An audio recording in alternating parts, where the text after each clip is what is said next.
यदि आप रामचरितमानस पढ़ेंगे तो पाएंगे शंकर जी जैसा सद्गुरु होने के पश्चात भी रावण ने कभी उनसे कुछ समझा नहीं और शंकर जी ने उन्हें कुछ समझाया नहीं।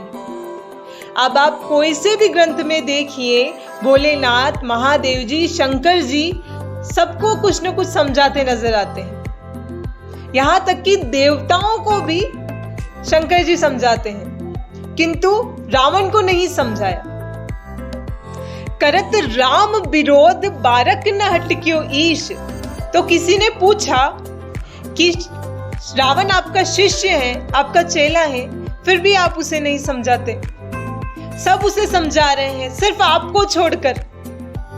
तो शंकर जी ने कहा कि सब उसे समझाते हैं क्योंकि वो उसे नहीं समझते, और मैं इसलिए नहीं समझाता क्योंकि मैं उसे समझता हूं। शंकर जी कहते हैं कि नासमझी दो तरह की होती है। पहला, दोष की तरह जो दूर हो सकती है, किंतु दूसरी होती है स्वभाव, मिटे ना मलिन स्वभाव अभव। फिर भी कहा प्रयास तो कीजिए।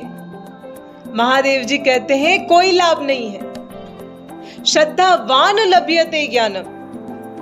ज्ञान श्रद्धावान को प्राप्त होता है, श्रद्धा से प्राप्त होता है। कहा एक बार प्रयास कीजिए। शंकर जी कहते हैं मैं जब भी उसके समक्ष जाता हूं वो मुझे देखकर हंसता है। तो पूछा क्यों हंसता है? तो बोले, कहता है गुरुजी मेरी तरफ देखो। मैं कहता हूं क्या देखूं? तो कहता है गुरुजी देखो, आपके तो 5 शिष्य हैं, मेरे तो 10 हैं। अब महादेव जी कहते हैं जो अपने को गुरु से दुगना समझे, जो समझे कि गुरु से ज्यादा मुझे आता है, अब उसे गुरु क्या समझाए। क्योंकि कहते हैं ना, अपनी बात वहीं रखनी चाहिए जहां सामने वाला सुनने में रुचि रखता हो, अन्यथा नहीं कहना चाहिए। आपका कहना व्यर्थ है। जय जय श्री राधे कृष्ण।